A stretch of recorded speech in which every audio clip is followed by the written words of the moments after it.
Hello there, Smitty G here. I've been sheltered in place now for about 4 weeks. It's 2 in the morning. I can't sleep, and I decided this is a perfect time to do some kind of a video for my lessons page. The last one I did dealt with rhythmic elements for guitar players. So I figured I'd do one for the bass players out there. If you've ever taken lessons from me, you've heard me say the phrase, the groove is in the spaces. And I decided I'd give you a quick overview of what I'm talking about with that, okay? Now this, once again, is not going to be an in-depth lesson. It's going to be an introduction. But there's going to be some things you can actually work on here, all right? So what I'm going to use for my example, just so the notes can hopefully come through on the audio clearly for whatever device you're listening on, I'm just going to use the E and the D on my A string. That'll be my 7th fret and my 5th fret. And yes, I've got a 5-string bass here, so don't let that throw you off. So those are the only 2 notes I'm going to use for this example. Now, there's nothing wrong with a straight up just balls to the wall barn burner type of rock and roll groove. You know, I could sit here and just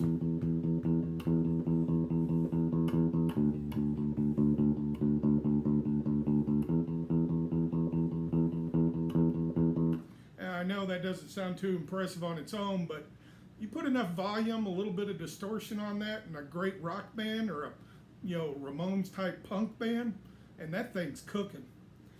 But most of the time when we're talking about groove-oriented music, it's derived from the Motown type of influences, soul, R&B, the soft and pop rock of the early 70s, massively influenced by this type of situation. And in these types of environments, we're looking for bass lines that breathe a little bit, that leave some holes, all right? So the first concept I'm going to discuss with you is that of envelope. When I pluck a note, for instance, this E right here, it may not be totally clear, but if I were to put it on a scope and show you the waveform, what happens here, you have the initial attack from where my finger plucks the string. Then you have this swell where the volume gets up to its max level. It blooms, as we say. And then you have the decay. And that's where the volume just slowly tapers off. So that whole sequence of events, from the attack to the bloom to the decay, is what we call the envelope of the note. In the bass world, we can just hit the string and let it ring out like that. As a matter of fact, if I'm doing a slow ballad type situation, that's not a bad way to play it.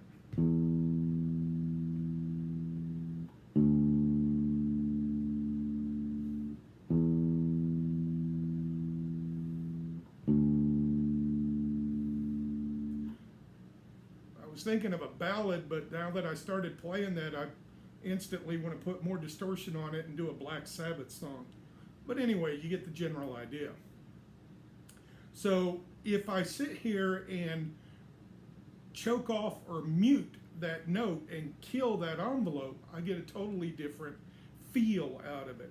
Now there's 2 main ways of doing this. The first is after you pluck the note, you immediately bring another finger to the string, or your hand, however way you use the plucking hand to mute, to kill it.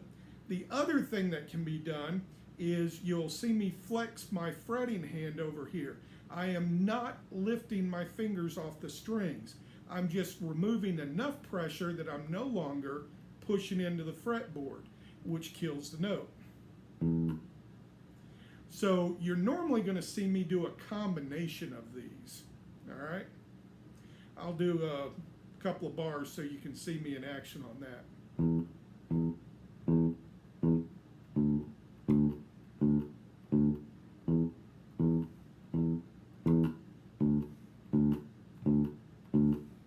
I normally refer to that as burping the notes because it sounds like a short burpy sound.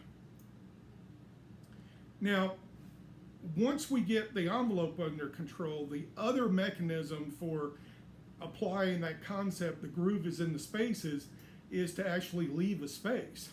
So what I've got going on right now is just a quarter note pulse. All right, 1, 2, 3, 4.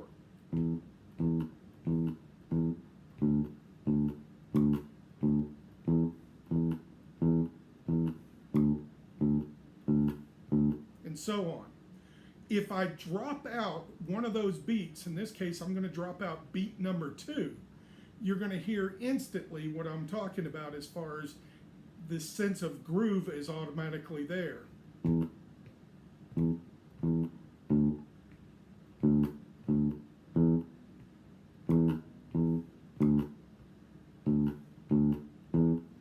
All right. Now, the other way we can create space is instead of dropping out the note is displacing it. Now, I'm not going to try to get too technical here because I want this lesson to be useful for somebody that doesn't have a whole lot of music background yet. But what I'm talking about here is I'm going to take that second beat now, instead of eliminating it altogether, I'm going to push it back half a beat. In other words, instead of on the downbeat of 2, it's going to be on the upbeat as I'm heading into beat 3. And it's going to sound like this.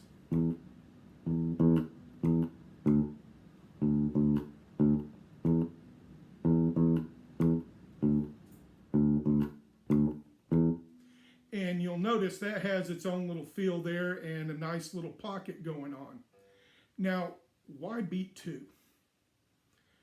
The main reason to leave out beat 2 or displace it or whatever is to link up with your drummer. Beat 2 is the soul of a drummer's backbeat. That's when he's cracking on that snare. So you get out of that space, you open that up so that crack can really be heard and come through in the mix. And 2 things are going to happen.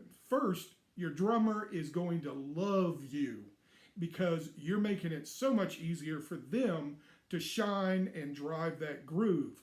The second thing that's going to happen is people who like to shake their tail feathers, as it is, are going to really love this because now they've got something they can really latch on to as far as what the heartbeat of the song is, that drive, what we call the groove or the pocket. So that's why getting out of beat 2 is one of the most common ways we can create some space and create a really cool danceable pocket when teaming up with a drummer.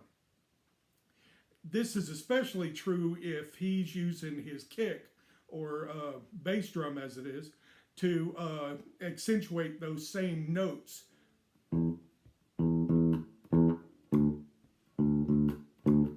You can also drop out a beat 4.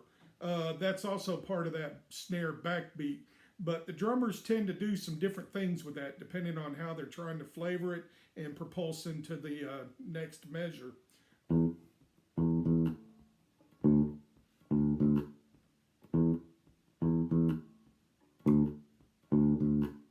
So again, the whole concept here is space, leaving room.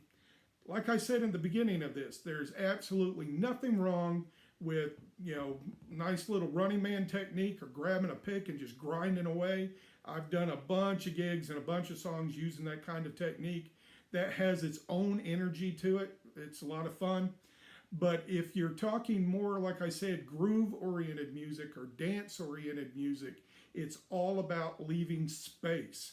It's all about allowing that music to have room to breathe and develop.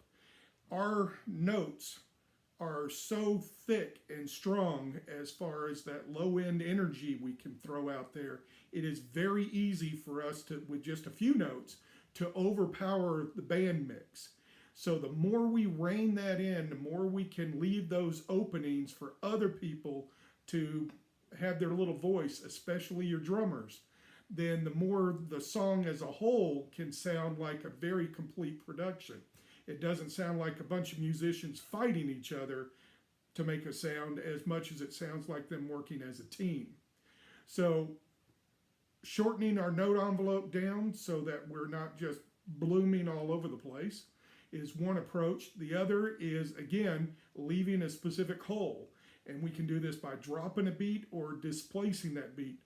Your second beat is a gimme, I promise you.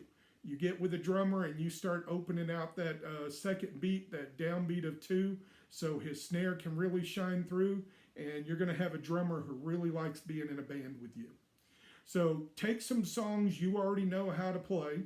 They don't have to be fancy, some simple songs, 3, 4 chords. Try some different grooves over those chord patterns. Straight 4 on the floor like I was doing, or driving 8 notes, and then try shortening up that note envelope so you're not just blasting all over the place. And finally, drop some notes out, specifically that downbeat of 2. Leave some holes in there. See what happens. I think you're going to like the results. Anyway, I hope everyone's having somewhat of a good time out there. At least I hope you're able to get a little more sleep than I seem to be. But take care of each other. Take care of yourselves.